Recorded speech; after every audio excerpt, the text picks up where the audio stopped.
देखने वाले सभी बच्चों को बत्तो रानी की राम राम और मियाँ गुमसुम का सलाम। अरे मियाँ गुमसुम, कहाँ गए तुम? पड़े होंगे कहीं गुमसुम। अरे मियाँ गुमसुम, ओ मियाँ गुमसुम।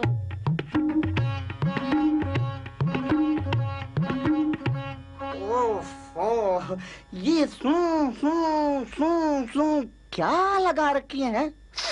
अरे नाक साफ क्यों नहीं कर लेती? हाय हाय, मैं क्यों करूं? सुन सुन, मैं तो भली चंगी हूँ। तो ये शोर क्यों मचा रखा था, हैं?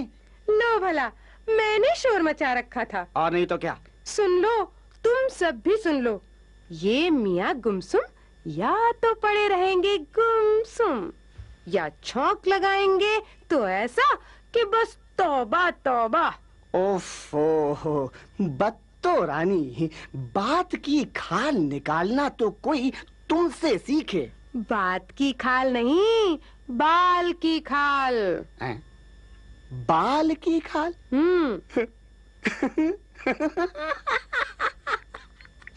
बाल की खाल? अरे बत्तो रानी, बाल तो यूं ही इतना पतला होता है।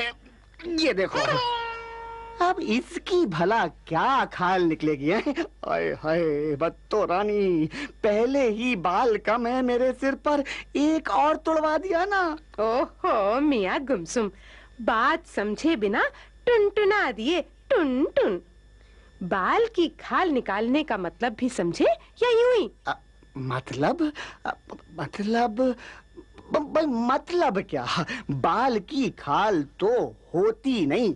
हाँ जनाब, इसका मतलब भी यही हुआ, बिना बात या बिना कारण के मीन मेख निकालना, जैसे तुम निकालते रहते हो बिना कारण नुक्स।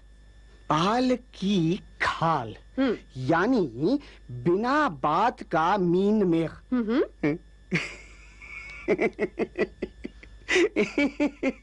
बत्तो रानी, भला ये मीन मेख क्या बला है? मीन मेख यानी गलतियां निकालना, नुक्ता चीनी करना। अब तुम कहोगे कि नुक्ता चीनी क्या भला है? हाँ, सो तो है ही भाई। चाय चीनी, दाल चीनी तो सुना था, पर ये नुक्ता चीनी। यही यही जो तुम कर रहे हो ना, बिना बात की बात। यही है बिना कारण के मीन मेख निकालना, या बिना वजह नुक्ता चीनी करना, या बेवजह बात बेबात में टोक टोक कर गलतियां ढूंढना, यानी बाल की खाल निकालना। समझे कि नहीं? देखा देखा बच्चों, बाल की खाल ये निकाल रही हैं या मैं? ठीक है ठीक है ठीक है ठीक है, मैंने बाल की खाल निकाली तो तुम बात की खाल निकालो। यानी के? यानी इन सुनने वालों को सुनाओ ना कुछ बात, कुछ चीत, कुछ किस्से, कुछ गीत। ओफो, बातें तो तुम्हें ही मुबारक हो बत्तो रानी, तुम्हारी बातें तो कभी खत्म होती नहीं, बस बन जाती है कहानी। अरे हाँ बत्तो रानी, इन्हें कहानी क्यों नहीं सुना डालती? कहानी?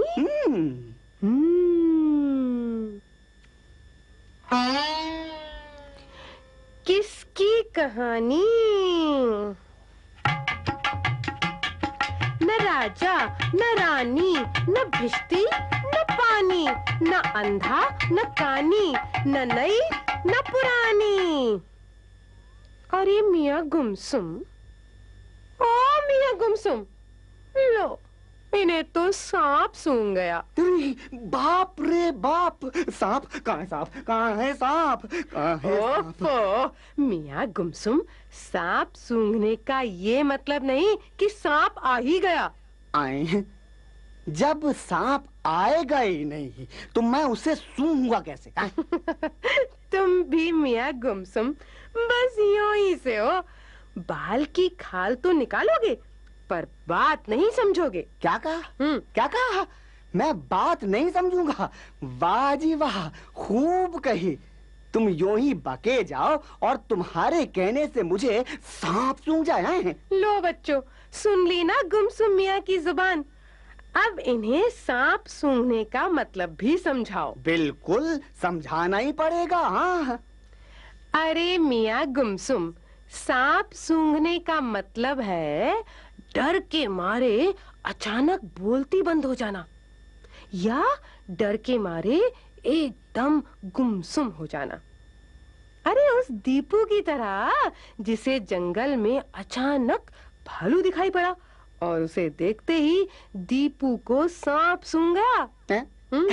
एक लड़का था दीपू, बड़ा ही समझदार, धीरज वाला, अक्लमंद। शाम का समय था। दीपू शहर से अपने गांव वापस आ रहा था। दीपू जल्दी जल्दी अपने पांव बढ़ा रहा था।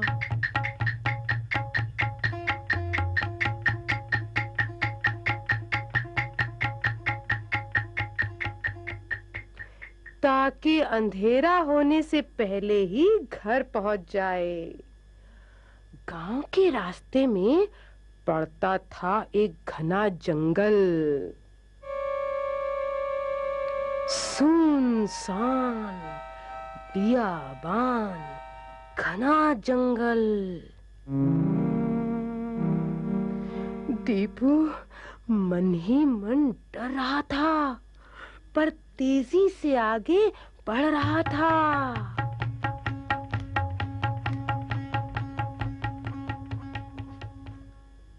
तभी क्या हुआ, जैसे ही दीपू ने अगला कदम बढ़ाया, झाड़ियों के पास कुछ खड़खड़ाया।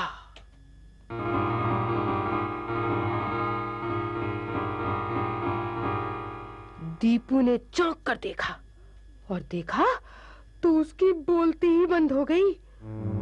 झाड़ी के पीछे था भारी भरकम भालू।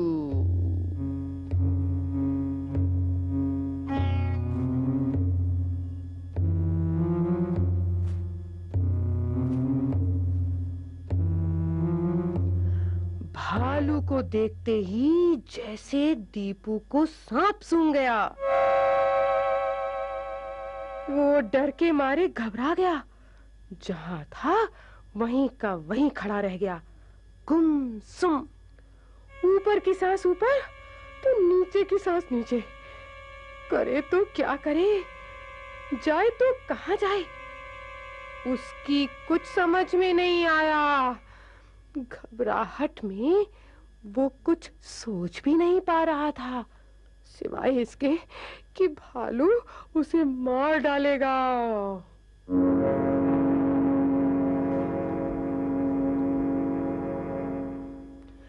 पर दीपू था धीरज वाला, अक्ल वाला।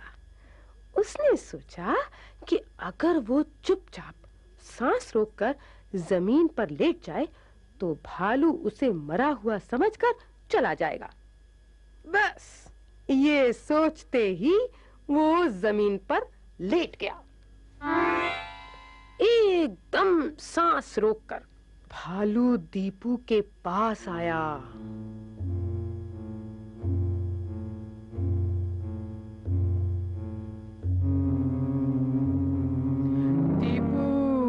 दीपू मन ही मन घबराया।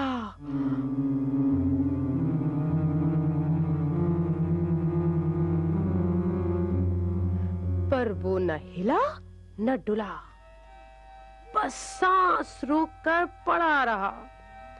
भालू दीपू के चारों तरफ घूमा।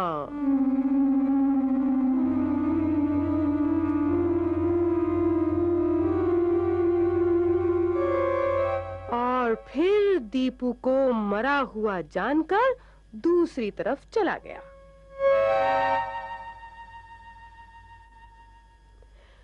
दीपू ने धीरे से आंखें खोली और देखा भालू जा रहा है दूसरी ओर।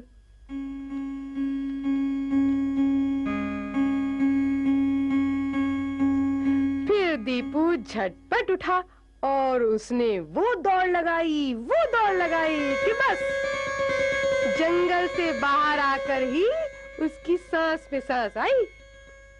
और उसने सोचा समझा कि धीरज से और अक्ल से काम लो तो बड़ी मुसीबत भी टल जाती है।